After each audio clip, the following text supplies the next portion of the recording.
Do you want to change your life and create a better human experience? Are you always asking yourself why you are here? Well, if you answered yes to both these questions, you're in the right place. In this video, I will give you step-by-step instructions on how to change your life. I finally decided to share a practical guide for you so that you can use this daily to make positive and incremental changes in the way you see your life. Daily practice of what I'm about to share with you will help you attract more fulfilling experiences. And who knows, you might change to such an extent that others might start to notice those changes as well and be inspired to do the same. You are powerful. You are abundant. All you need is to lift the veil that's blocking you from living from that innate power and abundance.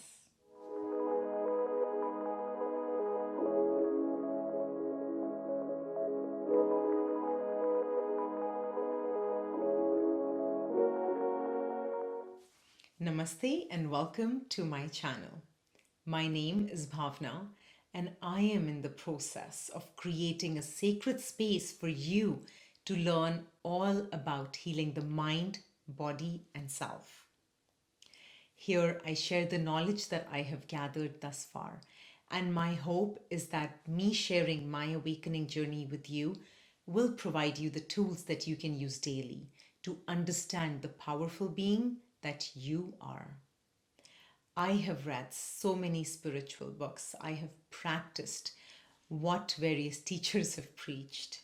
I have followed so much guidance, completed more than enough programs, and committed to trying different types of meditations.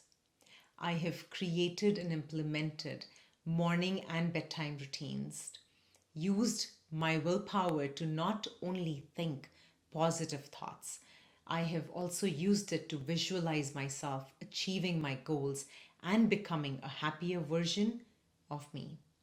I have done it all that work, and I finally understood that none of those things will help me change my life if I don't change the underlying patterns that run my life. Let me explain.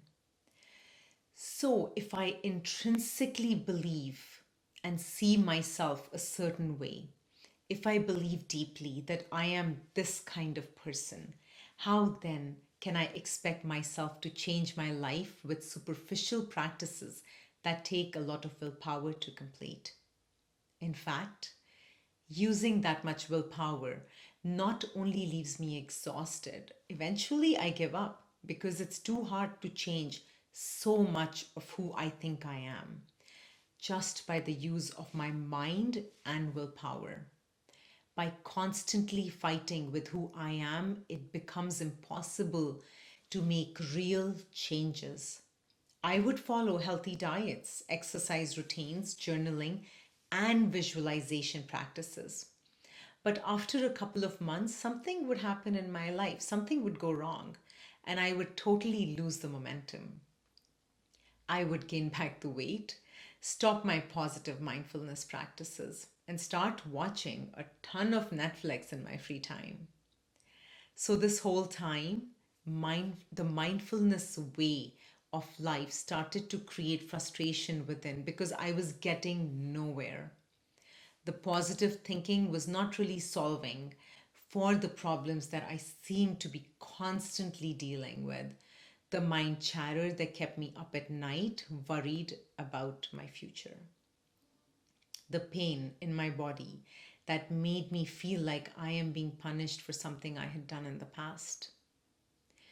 I tried all these mindfulness practices for more than 3 years before I finally gave up.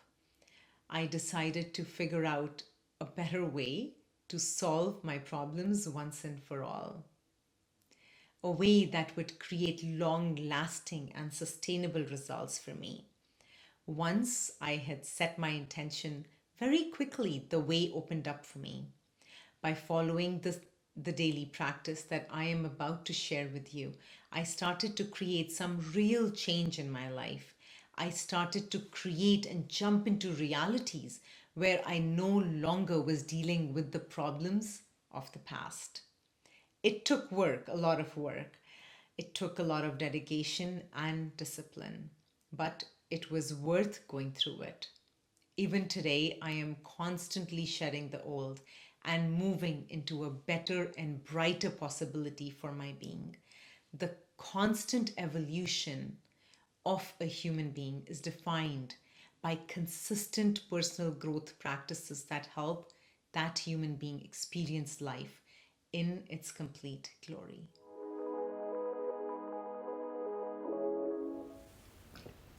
So let's talk about what the daily practice is. The first step is to acknowledge the current situation, to observe your current reality, whatever that looks like.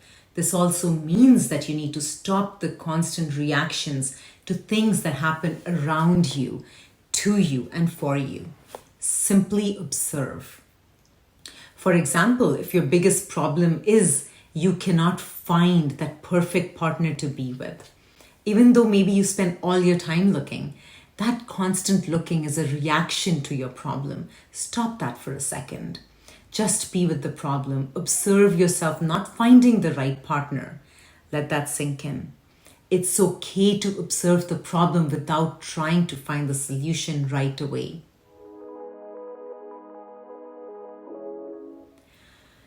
The second step is to distance yourself from the problem. Once you become okay with observing the problem, you will create space for yourself to feel the emotions when you encounter that problem again.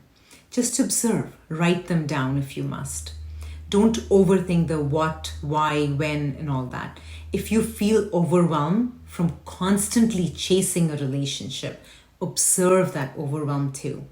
Whatever emotions come up for you have to be resolved for you to detach from that problem, because it's those emotions that are keeping you attached to the problem in the first place. That's key. You have to stop getting entangled in those emotions. They are not your guidance system. Your emotions keep you stuck in the reality that you find yourself in. If you want a different reality, you have to feel your emotions differently. You have to understand what true love is without your patterns filtering what that means. At this point, you are still observing. Observing when you start the process is not easy. It takes practice, patience, and perspective. The reason you need to acknowledge and observe whatever problems are happening in your life is because those problems are not isolated. They are part of the fabric that you are. So, by observing the situation you're dealing with, you will gain clarity into other similar situations you have dealt with in the past. Simply observing is enough for you to understand the pattern that is creating this problem or a series of problems. That's step number 3, understanding the problem. So let's get into that. Let's say you observe that you do not like being single. You miss being in a relationship. Ask yourself why. Ask enough whys and you get to the core problem that probably has nothing to do with being single. Some questions you can ask yourself to get to the root problem of why you're single are: how does being single make you feel? Why do you need another person to make you feel whole? Where in your life do you feel lack? Are you looking for love or companionship? Or are you simply looking for safety and security? What do you feel when you're around other couples that have amazing relationships? Asking yourself these questions will bring you answers to why your life is a certain way. Let's assume that you realize that the reason you want that relationship is because you think the relationship will bring you security. Just having that much clarity will open the floodgates to a deeper underlying pattern that you run. Ask yourself where else in your life do you feel insecure? Ask yourself when in your life you started to feel this need for safety. What happened just before that?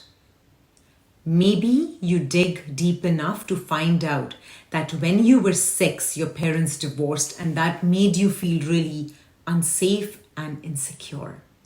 And since then, you have needed safety. You have needed friends in your life to feel secure. This process might bring about many emotions: anger, denial, frustration, irritation, contempt, and even hatred for yourself and others.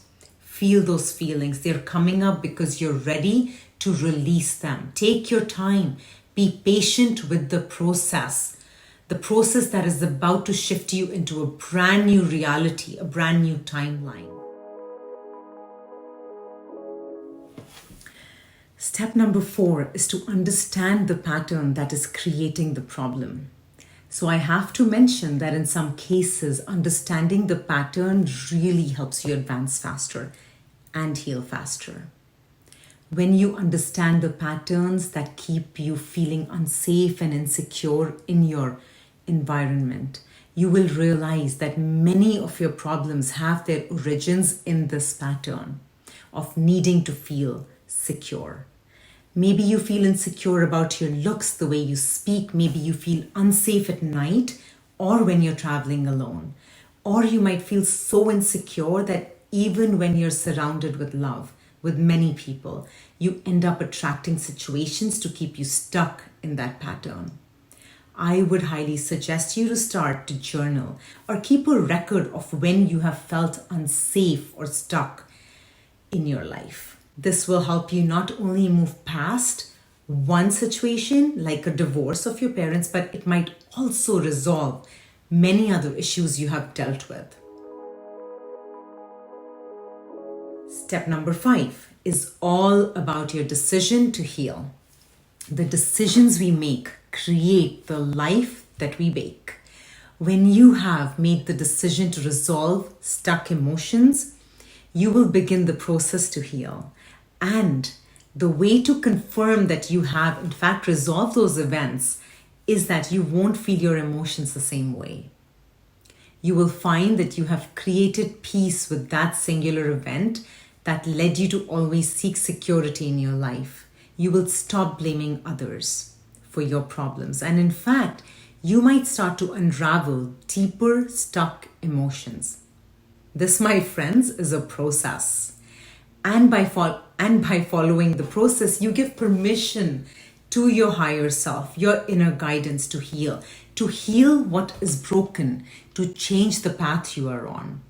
By deciding that you want to heal your life, to get to the root problem, you are basically asking for more guidance. And that is intention setting done right. Many people set intentions by simply repeating superficial affirmations that never have any real benefits. Everyone goes through problems and life catastrophes, but how we react to them determines our fate. By feeling the full range of emotions and then releasing those emotions, you will give permission to yourself to not be affected by those events anymore. And this is healing. You cannot change the past, but you can change the associations and beliefs that you created because of the past. When we heal at a cellular level, by clearing patterns and emotions that were stuck, we are able to create new biology and a success mindset for ourselves. And by understanding what real security means, you will end up creating more independence and not needing a relationship to make you feel a certain way. The second last, or the 6th step that I want to talk about is staying committed to the process. It's not easy to stay committed to personal growth in the beginning, especially because of all the detox. And I talk about that in my blog. I will link it in the description box below. But you tell me, is there another way? Would you rather experience your life with all its problems? Or would you rather experience your brilliance at every moment of your life? During my awakening journey, sometimes it seemed like I'm not doing enough, like I was waiting too long for changes. Many A-type personalities go through that experience. What helped me stay committed to my healing journey was 3 practices of self-care. The practices that I want to talk about help me maintain the momentum in my expansion. Firstly, get moving in the form of exercise or a fun physical activity. I personally love to hike and also to dance, and also challenge my body and mind in hot yoga classes. I love using Epsom salts and essential oils in my baths. I'll leave a link for the essential oils that I use and love.